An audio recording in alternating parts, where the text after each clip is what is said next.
World Network. And today's topic is knowing we're alive.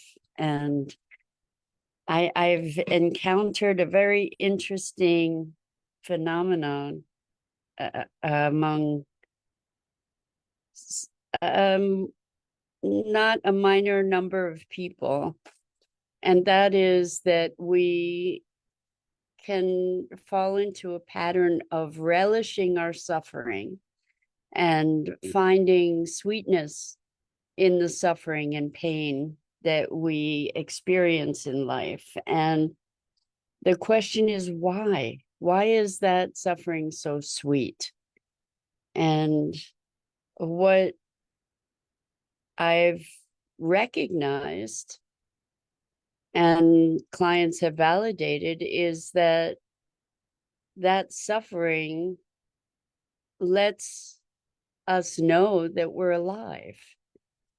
And so feeling pain is a feeling, and at least that gives us an experience of life and vitality. It might seem very contradictory, but it's a really interesting phenomenon, and that's what we're going to talk about today. So good morning, Rosalind. Welcome. So good to have you joining us this morning, and welcome to everyone else who's with us.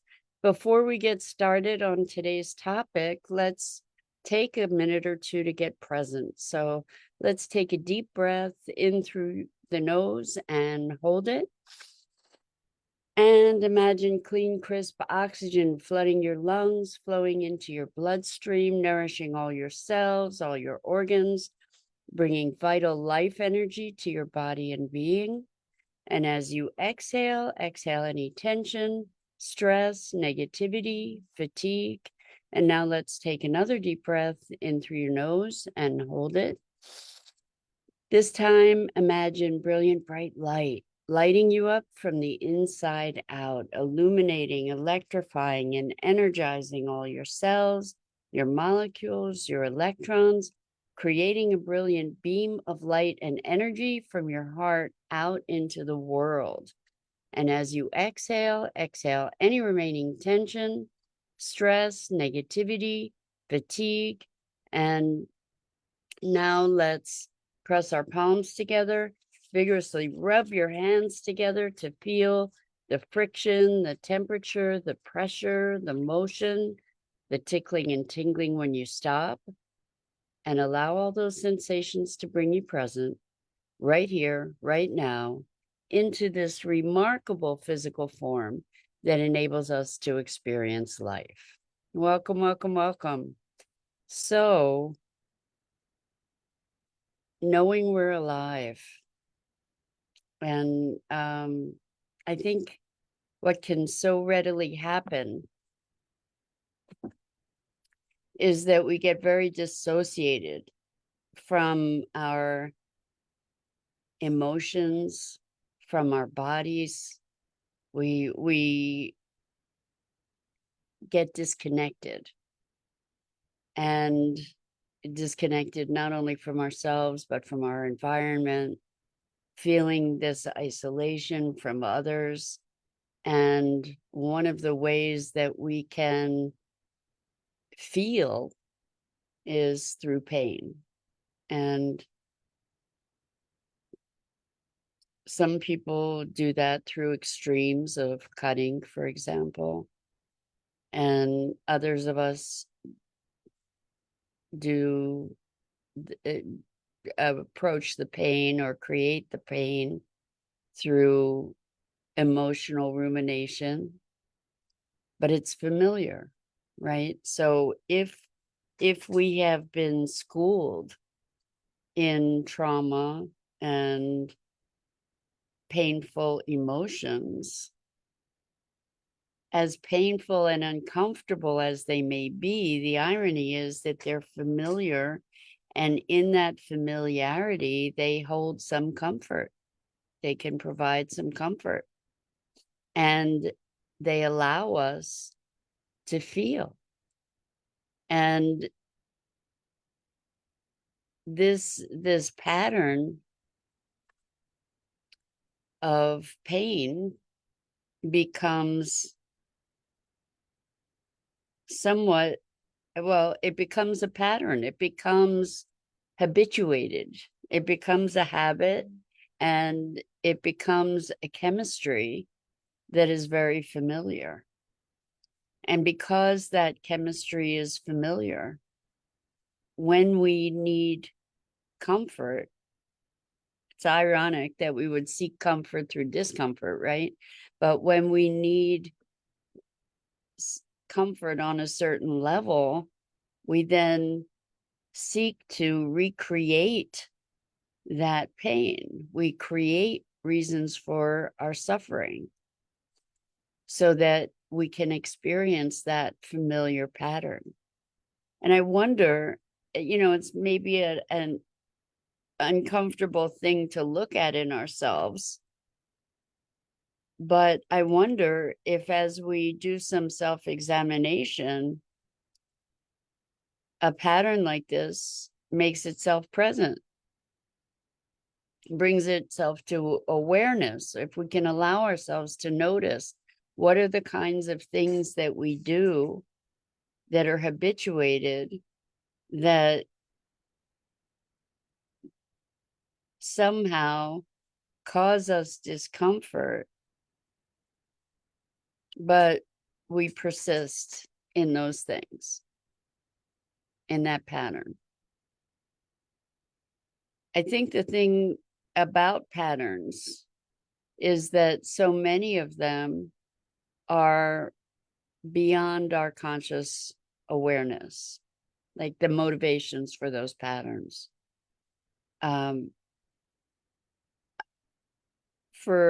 For instance, smoking or overeating, compulsive eating, for example.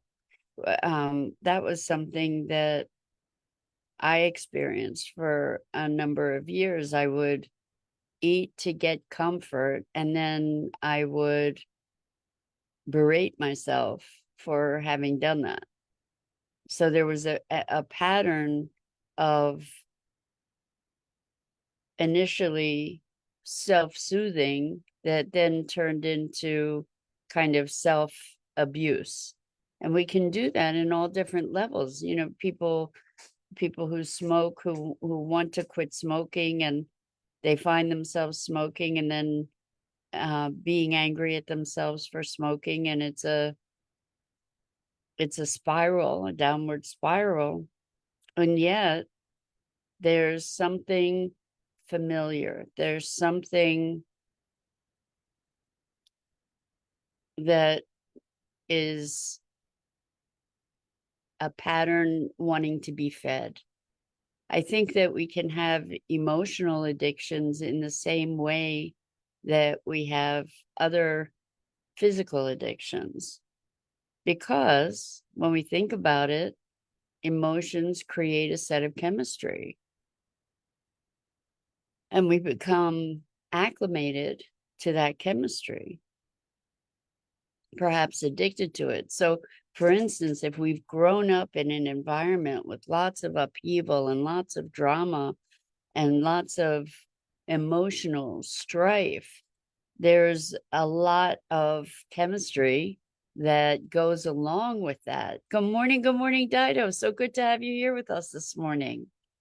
And what happens is that we have this chemical makeup, or this chemical proclivity, that when things are going well, and we talk about self-sabotage, when things are going well, we look for a way, because it's very unfamiliar, look for a way to recreate that familiar chemistry that even though it's uncomfortable, gives us some sense of comfort. And so we'll create drama, or we'll derail what's going on, because it's threatening a status quo of some sort. It's threatening an existing pattern. And that threat drives us to try and create something familiar to grasp onto. So I wonder if you've noticed, as things are going well in life, if they haven't historically, if things going well is unfamiliar, I wonder if you notice a, a pattern of creating some kind of drama to derail whatever that progress was, whatever that potentiality was. I think we've all done it at one time or another. And we can cultivate our awareness to a place where we can notice this happening before we go deep down that path. And when we notice, oh my gosh, we don't have to berate ourselves about it. We can just notice it and say, oh, wow, check that out. How wild is it that here I am, things are going great, and all of a sudden, bam, something happens. And oftentimes it's something that happens that looks like it's completely outside of our control. And that begs another story. If something happens that looks like it's completely outside our control, is it? That can take us into the realm of the metaphysical in a way, or at least that's probably what we would call it. But maybe, and we talk about this with law of attraction, we become a magnet for certain experiences. We are vibrating like a frequency, not like a frequency, with a frequency, just like a radio station that is tuned to certain other frequencies of events, of circumstance. And we then magnetize those circumstances. And it's kind of agnostic. It's not like, oh, I'm just going to magnetize bad experiences, or I'm going to magnetize just good experiences. It's the frequency magnetizes similar frequency. So when we shift into our let's call it negative patterning or painful patterning, it may be that we then attract experiences that give us that hit, that pain that we are so familiar with, that we're acclimated to. And so what does it take to shift out of that? It actually takes practice. I've spoken before about a program that I had encountered called DNRS, Dynamic Neuro Retraining System. And the website is retrainingthebrain.com, I believe. Anyway, it's talking about repatterning the limbic system. The limbic system is our fight or flight system. And what happens is it becomes overstimulated. And it's there to protect us. But when it's overstimulated, it goes on overdrive and it starts protecting us from everything, or from more and more. And that's where our system gets overloaded. And so to retrain the limbic system, what we look to do is to practice different heightened positive emotional states, because these patterns of emotion and these patterns of chemistry and frequency are not our familiar patterns. And so when we learn something new, typically it takes practice. There is such a thing as a one-time learning experience, but typically, certainly breaking habits, well, typically takes practice. And so in retraining our body and being by practicing elevated emotional states, by giving our bodies a jolt of that chemistry on a regular basis, we're stirring things up and we're creating new neural pathways and new chemical pathways as well. And in that stirring things up, what is likely, we talked about chaos a little while ago, what is likely is that the old patterns are going to want to reassert themselves because that's a familiar pain. And that chemistry set is entrenched. And so there's this period of push me, pull you kind of chaos as our system is recalibrating to different patterns. And it happens. And again, rather than judging ourselves, what we can do is allow ourselves to be curious and compassionate, to really be observers that in a way that maybe we can even bring some sense of awe to the process, because it's rather wonderful.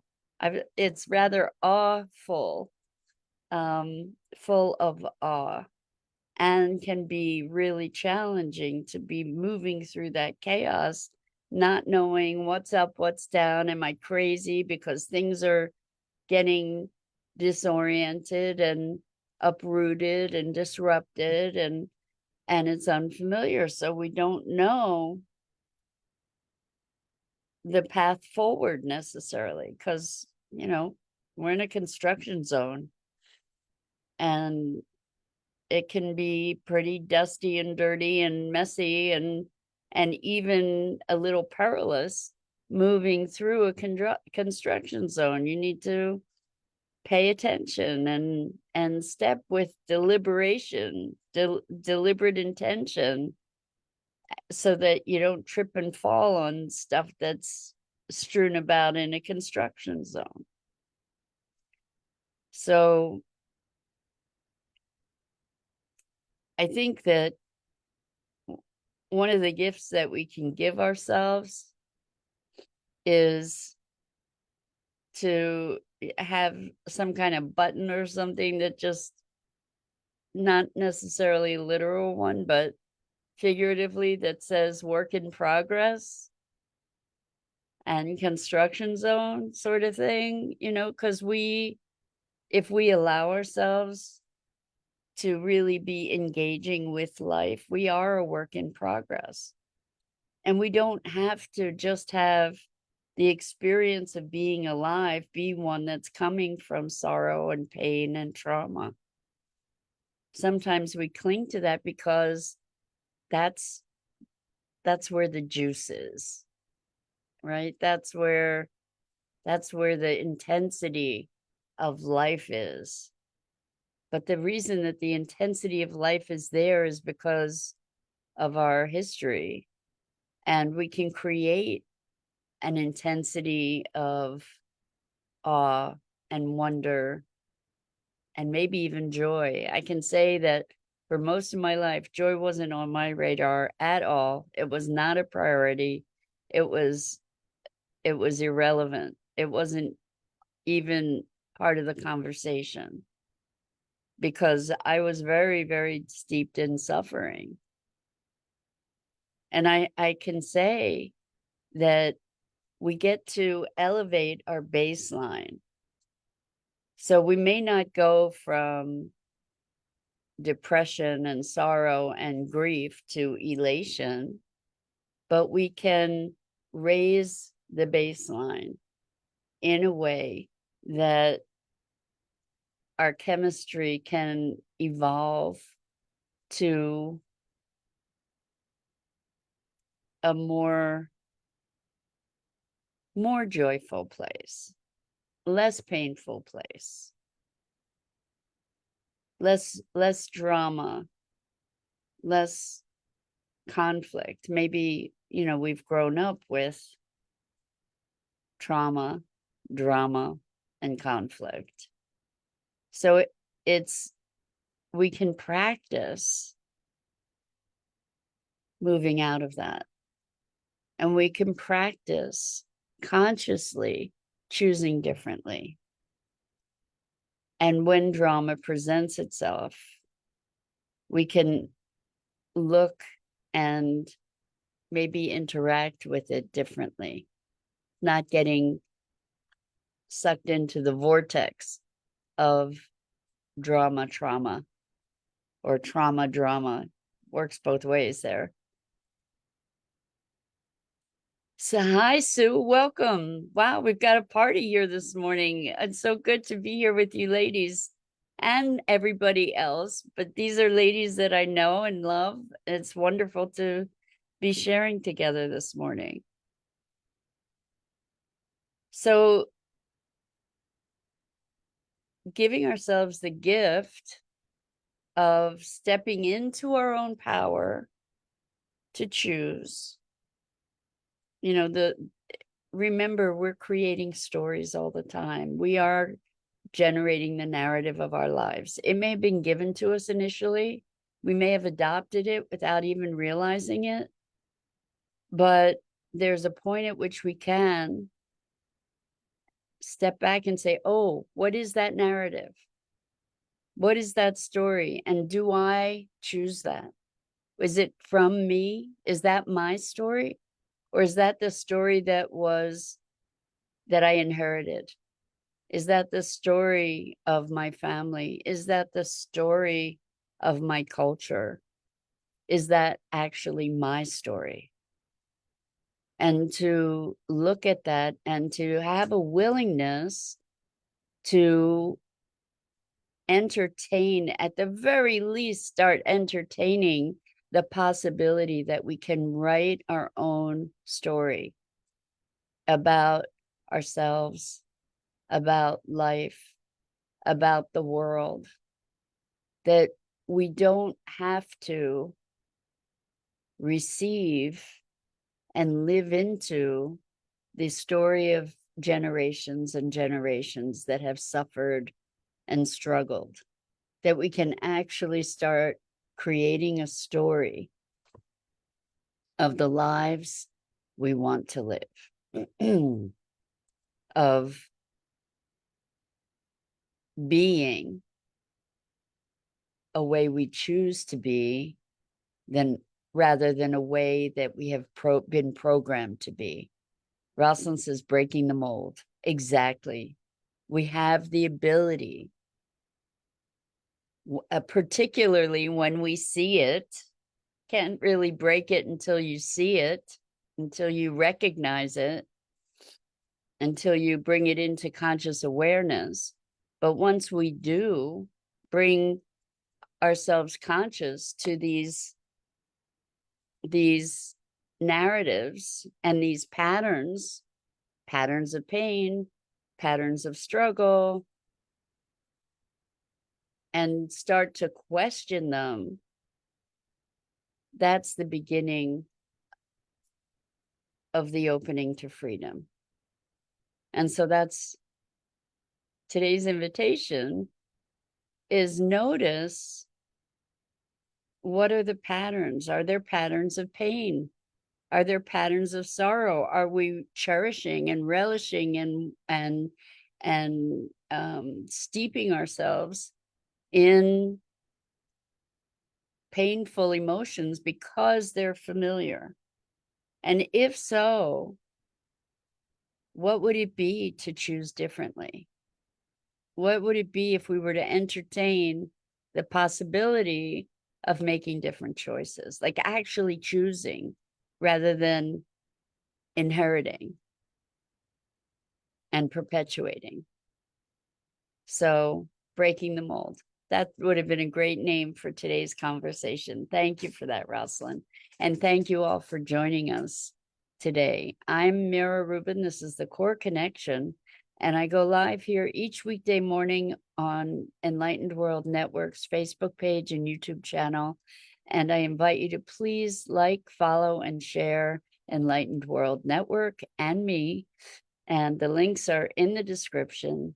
And as always, I'm so grateful to have the opportunity to have these conversations and to engage in these musings about what it is to be human. So until next time, so much love to you.